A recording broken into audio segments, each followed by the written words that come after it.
So I believe I was meant to bring forward this message. And my grandmother, she was standing in her garden, and she had a Marian apparition. My great grandmother. Now her son, he passed away just recently, and we got signal graces in regards to his death. Like I saw an angel feather above the church, St. Augustine. I also saw what's it called? I saw an angel feather in the clouds above St. Augustine Church. Well, his dad's name is August, okay? And then so his dad's name is August. And then we also have let's see, August.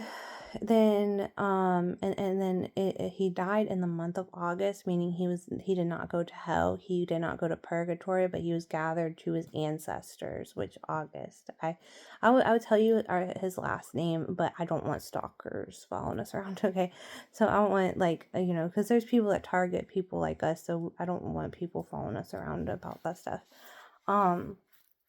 Now that's them. They had a full blown signal grace. Now my grandmother, on my dad's side, those are, so we had high signal graces for them, I believe. And then we also had what else did I did see something else about my grandfather in regards to that stuff. Like St. Augustine died in the month of August. He died on St. Clair's feast day. My middle name is Claire.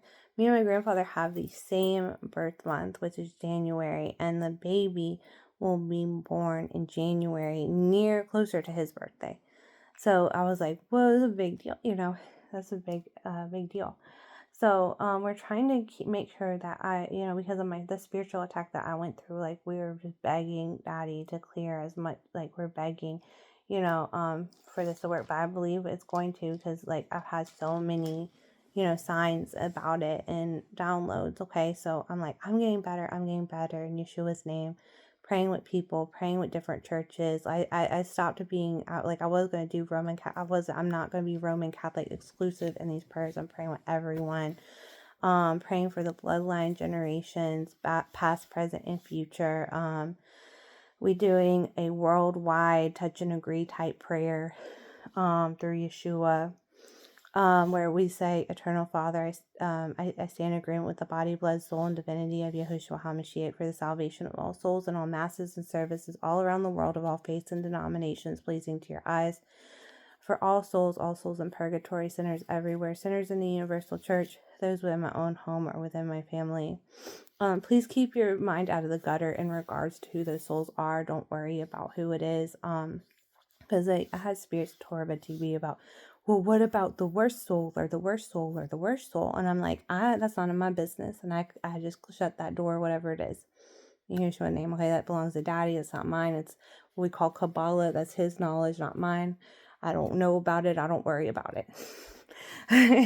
That's how I was handling that. And then it was like ministering spirit. It might be ministering spirits or just spirits that need prayer in general. It could have been Daddy testing me, like, what do you think about this? Or what do you think about this? And so I don't know. So I can't say anything, but so yeah, so that's our touch and agree prayer. So when you pray that you are agreeing, that you are touching and agreeing with Messiah Yahushua all over the world for the salvation of all souls. And that means since Christ is omnipresent, since the Father is omnipresent in Christ, you are in that Buddhist service, you are in that Hindu service, you are all over the world. Anywhere that they are praying for everyone, he is there. Okay, and we are praying with him. And for the salvation of all souls, okay? So that's how that's how we're doing. And so that's my current secret. And you could probably do those one a day, even one a day. And you could set the intention for my bloodline first. Okay, you say, hey, for my family and bloodline first, and then do the prayer, okay?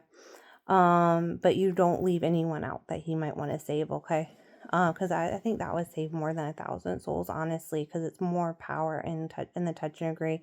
But by the St. Gertrude Chaplet, they promise 1,000 souls for every time that someone prays that prayer. So that kind of gets a little repetitive. I think people start to overdo it a little and then I felt like I did it so many times. I just felt Christ at some point zone out, he was just like, no. No, we've already prayed. You've reached your quota for the day. So you'll feel it. Like, you'll feel the spiritual shift where he's like, no more repetitive prayer. Okay. Because it's like, you don't want to get on his nerves with your prayers. Like, even in the book of Proverbs, it does say, keep your words few. Okay, keep your words few when you're talking to the Father. And you could do one chaplet, like that's allotted. It's like they're trying to get an exact number. I think sometimes he does. Like, he's like, I count the whole thing for you. He might hear one, but he counts the whole thing. You see what I'm saying? Because it's just wordy. I guess it's like repetitive, a little wordy, but it's supposed to heal. It is by operation that, and it does make sense because you're touching and agreeing. You can even touch and agree with the Bible. You can touch and agree with the Bible. That too. Now, my grandmother on my dad's side, when she passed away, she saw Mary, and she had dementia. And she didn't remember anyone, didn't remember my name. And I was like trying to figure out what caused that stuff. And I think it was like a lot of past idolatry in the bloodline. And I think it was over use of television, which is because I think the flashing light says something to the brain. It could have been food, drink, because she was drinking a lot of Tab, like Coca-Cola Tab. And so I think that has to do with it too. So like Coca-Cola, drinking too many sodas, because she had to have a Tab, at least one Tab every day, has aspartame in it. Okay. They said that dementia is sometimes caused, they're linking dementia with fatty cells in the brain. So it might have a lot to do with your food, your drink. I think the way the television flashes in your mind and stuff like that. And I think that the flashing of the lights could trigger something like that. I think it could trigger different types of mental illnesses. Like, what's it called? Cocomelon. They said kids who watch Cocomelon, because of the color of the flashing lights, they're more prone to have tantrums by a study. And so I was like, and also, if you choose not to put TV on your kids, for your kids, you will be less likely to have a lot of mental traumas that are instilled in your kids that would have been passed down generationally. So like, for example, if you watch a movie, and this is not your experience, but it's like watching another lifetime, right? And you're kind of in part living that lifetime, living that experience. Okay. So let's say you're watching, okay, here's one for me. I think I watched, it's one of my mom's favorites. It's like, The Life of Bees. Okay. Well, there was something in it that was like, I internally, I was like a little traumatized after I saw it. Okay. This is an adult. I'm an adult watching this. I'm like, I'm a little traumatized after that, and I'm looking at like kids watching this stuff. Like, they might have a suicide scene, some sort of death scene. They might have a war scene. They might have a molestation scene. And you're thinking, this is an almost clean movie, but they have a scene. Okay. That could get internalized within the mind of the person and cause a trauma, triggers, and stuff like that. So yeah. So I've like, man, that could cause a lot of mental health issues if people aren't careful. However, I do believe television can be used to heal too. And it has been used to heal on multiple occasions. Like, here's an example. I went out I almost drowned at sea, and I almost drowned while I was at sea, and Yeshua said to me, which mouse are you gonna be? There's two mice that fell into a vat of milk. One drowned, and one gave up and drowned. The other one kept swimming and was able to churn water. Well, I was under the water, spinning under the waves, giving up. And he told me, there were two mice right there. The one gave up and one got up and kept going. I was like, whoa, because that was a baptism. It was a full baptism. And it's interesting enough, I was originally baptized, and this was in the Gulf of Mexico that happened. I was baptized at the church Our Lady of the Gulf, my first baptism as a baby. Our Lady of the Gulf in Mississippi. So it was, and so I was like, whoa, it was like double Gulf baptism right there. To show that Daddy in heaven loves me, Mother Mary loves me, and that they were with me so that I could have a heaven is for real experience and bring these testimonies forward. And what is ocean water? It's living water. So I was baptized in living water. Now, when I came back up, this is the part about the television and how television is used to heal people, okay?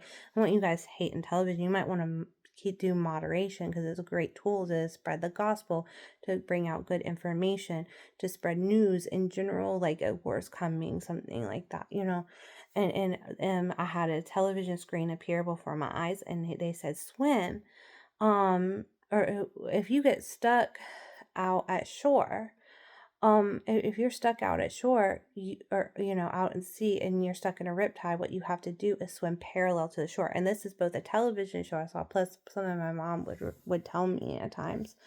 And so I swam. And so that's one way that television was used to heal me. There's certain times where television was used to hurt me, but there's times where television was used to heal too. I'm like, but you could save a lot of trouble limiting the use of it. A lot of trauma and sexual trauma sometimes, just war scene traumas. If you have PTSD, you could just eliminate some of that traumas. And so yeah, so I was just thinking about stuff like that. Like, let's say you have PTSD and a war movie comes on, but you think some people can't watch that, you see. So I think, so yeah, and then also it could be used like EMDR. EMDR is good for PTSD, and I believe television, because they're making EMDR video games right now, and EMDR music, and it's supposed to help heal that. So it can heal stuff. It's just like try to keep the content as clean as possible, especially around kids. Don't put on grown-up movies around kids thinking they can't see that, because they can't see that, they can't hear that, they can't process that. Okay, that mindset does not work. Okay. Because what DID is caused by, even if it's like a light scene, and I'm saying same for music videos and stuff like that, guys. The music industry is like has like sexual stuff in it and stuff like that. If you put on those music videos for those kids, because what causes DID a lot of times is trauma, like bad trauma at or before the age of 3, and usually sexual trauma. Okay. So DID is hard to heal. And so I just wanted to let you guys know that. And I'm not saying anyone did that to me or anything like that, but the revelation came to me. I was like, this might help eliminate a lot of illnesses if I bring these messages forward to you guys. And so yeah, so my grandmother, she probably died so that I could learn that. She probably walked through it so I could have that understanding, but it can be used to heal too. And so I'm just like, guard your minds and hearts, your eye gates, your ear gates, and stuff like that. So yeah. So I said, that's one way my grandmother Helen can heal nations through me now. Okay, even though she got hit with the dementia, but at her hour of death, she always did her rosary, always went to church, never missed a weekend. I watched church on the TV at night, and would sing at the top of her lungs in the middle of the night, glory, glory, hallelujah. And she would sing it loud, and we would all be sleeping. She had the television blasted. We would hear the national anthem go off, because that means that the television program was switching over. It was time for her to go to bed. And oh no. And so she would say glory, glory, hallelujah, and her sister's name is Gloria. Which is cool too. And so, but she had no memory of anyone, probably other than my dad and her daughter Anne. She knew Jaren, my cousin Jaren, and because she was taking care of her, like, very actively, probably knew her, but she would always ask me what my name was. Like, who are you? I was like, I was crying because I was like, how did she forget me? But you know, um but yeah, so she had funny stuff too. Like but she had some really funny moments throughout too. So, like she would be like, um, I don't know, I don't want to share that one actually, but it's just a family joke. Um, no, so yeah, so that was one way, and then Mother Mary appeared to her at the hour of death, just as promised, to take her into heaven. Now we know these are really Mary because also there's people who have flatlined. Like this woman, she flatlined. She went to like kind of like a no man's land in the spirit, and she was like, I don't know where I'm at. I don't know where I'm at, and she prayed to her grandmother, and her grandmother appeared with Mother Mary and took her into heaven. Okay, so like these are actual Marian things. So I think so. If I had a few, I've looked up some Marian and like NDEs where Mary has appeared. Like this one woman went up to heaven and she met Mother Mary, and Mother Mary said that she was one with the divine feminine, and the divine feminine is one with her. And I had a OBE where after a spiritual removal by the Catholic Church, like by intercession, and that night they put a brown scapular on me and for healing, and consecrated me to Mary, and I went to sleep and I went up to heaven. I was healed. I was up there healed. I felt so good, and then I feel so much better. And she talked to me, and then I was like, I had full knowledge. I was in pure knowledge, and I came back, um, and then I was in my bed, and I was so upset I was back. I was like, oh no, I'm back, and so I was like, and then I was like back in Torment, and I was like, wait, why can't I be healed? I was just in heaven. It came back, you know. I was like, wait, what's going on? Why can't I be healed? And so I think the reason is so that we could bring this testimony forward, okay? So I wanted to bring that testimony forward, and that's what we call it, Fire on the Water in Georgia, okay? So this is for Lourdes. And I'm just kind of explaining the science behind it, okay, which might boost faith for more miracles. And even better, if you guys drink the Lord's water, when you're pregnant, you're cleansing your baby in advance. So you're cleansing your baby, and you're cleansing you, and you're removing generational sins. You're removing generational stuff, and it might take a while, but your baby is going to be super anointed too. And this is one of the first mindfully made ones, is how I say that. So my husband drank it, I drank it, and then I like, once one person drinks it, you should be good. But I had my mom drink it, my dad drank it. That's one generation. Me and Justin drank it. That's two generations. This is a third generation. Plus, I had the other people had apparitions. At least, and the others had apparitions. So that ancestral line's clean. Because those went to heaven. Okay, so Satan was cut off back there. So it was just like he kept saying, I have rights through such and such and such and such to torment Rebecca. I'm like, okay. So I had to look at what that was. They're like, well, we have ancestral ritual abuse. Plus, you put on this television show, which they were pointing a lot at kid TV. So I wanted you guys to monitor your kids' television stuff, like old Disney, that kind of stuff. Looking for Freemasonry in movies and occult in movies and stuff like that. So that's how they were trying to keep that door open. Then they were saying, well, through your spouse's sins or through your mother's sins. I'm like, well, my spouse is getting cleaner. We're praying together.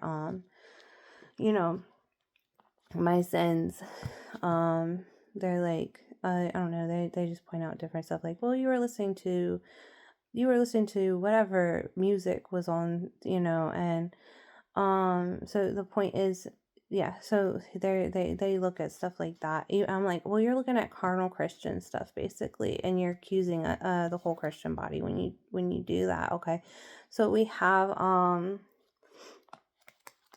so basically, okay, let's say like we have someone on in the music industry, okay, like we have like kind of some carnal Christian stuff, okay, so they're like, we're gonna Solomon's teaching, do not be too good or too wise, okay, is the teaching, which is a lot of these celebrities are living on a prayer, okay. And, so we make excuses a lot for these people, and we're like, well, that's just our carnal Christian stuff. And Like, really, we don't have to cut that stuff all the way off, but we need to limit it so we don't get our temples defiled, our minds defiled, our hearts defiled, and stuff like that, because it adds up. And, so, but they were looking at a lot of carnal stuff. Like, they're like worldly, not necessarily satanic. They're looking at carnal Christian, okay? Because I'm like, we have, let's like, okay, USA stuff, okay? Okay, we are majority Christian nation, okay? Second to Christianity is the Muslim faith. These are two groups that want to stay holy, okay? That's like a big portion of our nation, Christian and Muslim, okay? Everyone wants to stay holy in those groups. Then the next group is Hinduism. They want to stay holy in that group, okay? Buddhism, they want to stay holy in that group. So I'm like, ooh, no one can really say anything, negative about people. And so, but what we are trying to do is uproot people who are charlatans, okay? So yeah. So, like within those industries and stuff like that. So we don't want people, I think that's what the people are doing mostly, because they're like, don't listen to this artist or don't listen to this artist and stuff like that. And so we're trying to kind of protect our minds and hearts, the minds and hearts of our kids. And it's supposed to keep you a little more spiritually clean. And you have to know that they are out there like trying to be clean and rebellious at the same time when you listen to that music. Okay, so don't try to pass that off as good, but you could say, hey, that was just my carnal Christian stuff. I'm sorry for that. I'll at least fast from it for a while, refocus or cleanse and stuff like that. So, but yeah, so, but that's how I was doing. And Mama Mary was kind of backing some of the stuff with Maria Delez, and she was saying that, and I was like, because in a deliverance ministry, we kind of have a habit of like demonizing a lot of celebrities because they're wealthy and assuming that they sold their soul for money. And we have a bad habit of that stuff. So we really need to give more power back to the holiness and just admit that that is everyone kind of being carnal, just a carnal Christian, like carnal Christian. They're not damned for it, but they're not necessarily blessed for, they're not blessed for it either. So it's just, you have to think, so, it's like, we can't say that's like what is it? There's the Satanists are like less than 1%. I already showed it's like 1%, less than 1%. So I don't want to give any power to that group in regards to our music, our movies, but really just try to call people up into more righteousness in regards to those realms and stuff like that. So, like, I don't know. So even our clean artists, like, I don't know. So yeah, it was like, I went down, the enemy hurt me over an artist that I thought was clean, and it turned out that was like really awful, So I was like, this is a Christian, this person confesses Christ. But this person is obviously, the person is oppressed by the enemy, and it's an artist, like a popular artist that's oppressed by the enemy, and like very badly. Like for example, they were on a country music scene. The country music scene stresses bulls, okay? This woman's riding the bull, country music scene. Then they switched to pop artist. Okay, they switched to pop artist. Well, what a pop artist. There's not one pop artist woman today that does not dress like a harlot, okay? Some of them are Christian, some of them aren't Christian, And so then they're dressing it like a harlot in front of kids and families and all that stuff, and this is their carnal Christian stuff. And then they're wearing red lipstick. Well, red lipstick represents being drunk on the blood of the saints. And then there's what we call the 7 mountains that the harlot sits on, which is not the Roman Catholic Church, or it looks at the Roman Catholic Church. It looks also at Israel, because there's 7 hills of Israel, 7 hills of Rome, 7 hills in the USA. but these people are on these seven. But despite all that, they're, because we're not calling Jerusalem evil, and we're not calling Rome evil, we're not calling the USA, Washington D.C. evil, but what we're calling evil is the corruption. Okay, so there's like corruption, because everyone on this whole planet is on what, these seven mountains of influence. Okay, so they're like, pay attention to who you're listening to on the seven mountains of influence. Okay, so I'm still getting spiritually cleansed, but I wanted to share my healing method because I think it will help a lot. And so it helped my husband and everyone. And I think if you listen to, to my hints about who that is, you guys will know who I'm talking about. Like artist wise, and you guys can look at stuff like that too, but I think it's like, it's hard to tell because some people are just oppressed by that spirit. Okay, so yeah, so that's why I was sharing with you guys.